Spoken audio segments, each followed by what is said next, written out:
दोस्तों, आज मैं आपको एक ऐसे व्यक्ति के बारे में बताना चाहता हूं जिसकी उम्र 45 साल होती है, जिसके खुद के 3 बच्चे होते हैं, शादीशुदा होता है, उसकी घरवाली भी काफ़ी सुंदर होती है। उसके बावजूद भी जब भी वो किसी खूबसूरत लड़की को देखता, किसी औरत को देखता तो उसका वो दीवाना हो जाता और उसके भविष्य के बारे में उसे बताने लगता और उसे पटा लेता। माना तो यहाँ तक जाता है कि वो कहता था कि मैं जिस पर भी निगाहें डालूं, जिसको भी मैं अपने बस में करना चाहूँ, मैं उसको अपने वश में कर लेता हूं। दोस्तों, अचानक होता है वहां पर इतना बड़ा कांड कि उस व्यक्ति की हो जाती है बड़ी ही बेरहमी के साथ मौत।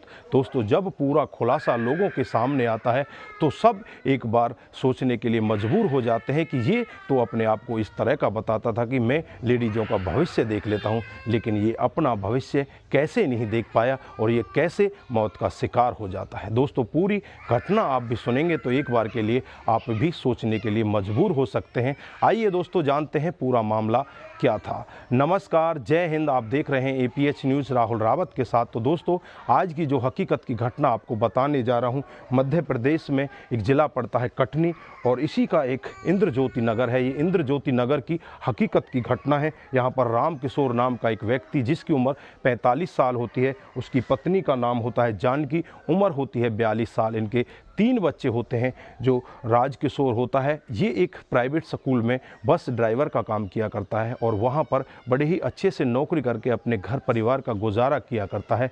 अचानक ही वहाँ पर एक और औरत होती है जिसका नाम होता है अंजलि बर्मन, और जो विधवा होती है, उसके 2 बच्चे होते हैं। उस औरत को देखते ही इसका मन फिसल जाता है क्योंकि वो देखने में बहुत ही ज़्यादा खूबसूरत होती है। अब उससे कहने लगता है कि मैं तुम्हारे साथ प्यार करना चाहता हूँ, तुम्हारे साथ रहना चाहता हूँ। लेकिन जो औरत होती है वो इसे घास ही नहीं डालती। अब इसे लगता है कि कहीं ऐसा ना हो कि इसके किसी और के साथ संबंध हो। फिर वो उसकी इंटरनल जांच पड़ताल करने लगता है तो उसके बारे में पता करता है तो पता चलता है कि एक लड़का है जिसका नाम सूरज है, जिसकी उम्र 28 साल है, उसके साथ इसके संबंध हैं, इसलिए ये तुझे घास नहीं डालती।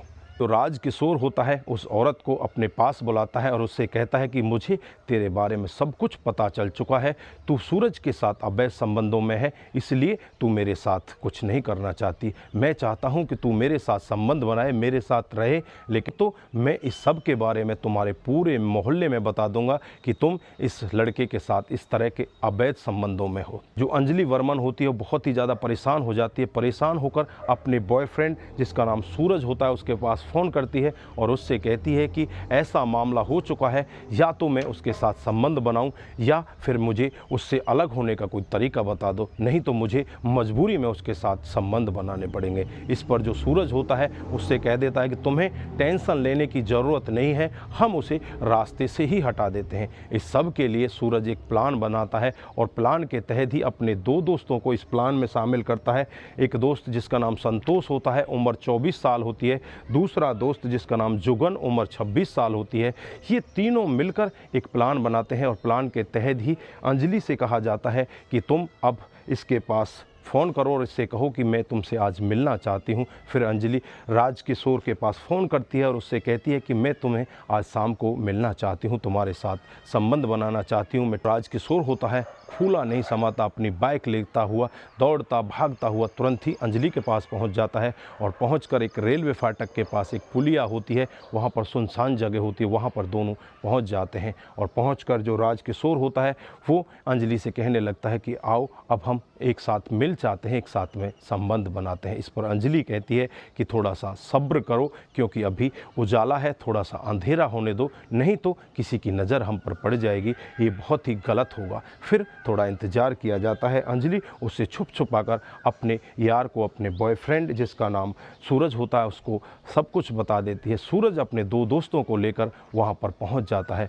और जैसे ही मौके पर सूरज पहुँचता है, राज किशोर सूरज को देखते ही एकदम से भागने की कोशिश करता है, लेकिन उसके दोनों दोस्त उसे पकड़ लेते हैं। और यहाँ पर जो सूरज होता है तुरंत ही एक तेज़धार हथियार अपने जेब से निकालता है और तेज़धार हथियार को राज किशोर के ऊपर बार बार चला देता है, जिससे वहीं पर तड़प कर उसकी मौत हो जाती है। उसके बाद ये सभी लोग अपने अपने घर चले। अगले दिन सुबह जंगल में पुलिस को एक डेड बॉडी मिलती है और जब डेड बॉडी और वहाँ पर पड़ी हुई बाइक की जांच पड़ताल की जाती है तो पता चल जाता है कि ये राज किशोर है और ये यहीं का रहने वाला है। इसकी पत्नी जानकी को खबर खबर दी जाती है। जानकी मौके पर पहुंच जाती है और जब इसके जेब को चेक किया जाता है तो उसमें वैग्रा की गोली और कुछ ऐसे सामान मिलते हैं जिनसे पुलिस को साफ पता चल जाता है कि ये अवैध संबंधों का कोई ना कोई मामला है। पुलिस चारों तरफ से जांच पड़ताल में लगती है। जब इसके मोबाइल की सीडीआर रिपोर्ट निकाली जाती है तो लास्ट कॉल के बारे में जांचा जाता है तो पता चल जाता है कि लास्ट कॉल अंजलि वर्मन की है।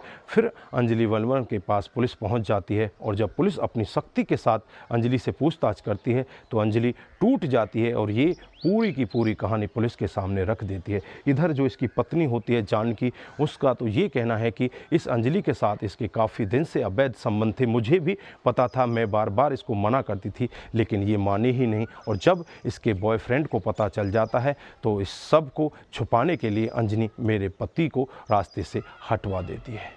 तो दोस्तों, पुलिस इन तमाम लोगों के खिलाफ मामला दर्ज कर लेती है और दर्ज करने के बाद इन्हें जेल के अंदर बंद कर दिया जाता है। तो दोस्तों, इस घटना पर आप क्या बोलना चाहते हैं? एक व्यक्ति जो अपने आप को लव गुरु मानता था, अपने आप को ऐसा मानता था कि जिस भी औरत पर मैं डोरे डालूंगा, जिसके भी चेहरे को मैं देखूंगा, उसके चेहरे को पढ़ लूँगा और चेहरे को पढ़ने के बाद उसके जीवन में आगे क्या होने वाला है वो सब वृत्तांत उसे पूरी तरह से बता दूंगा। लेकिन उसे अपने ही भविष्य के बारे में नहीं पता चला कि तेरे साथ में होने वाला क्या है। तो दोस्तों, आपकी जो भी राय है एक बार कमेंट बॉक्स में ज़रूर दीजिएगा। दोस्तों, इस घटनाक्रम को सुनाने का उद्देश्य सिर्फ आपको जागरूक करना है, आपको बताना है कि हमारे समाज में हो क्या रहा है, हमारा समाज किस दशा की ओर जा रहा है।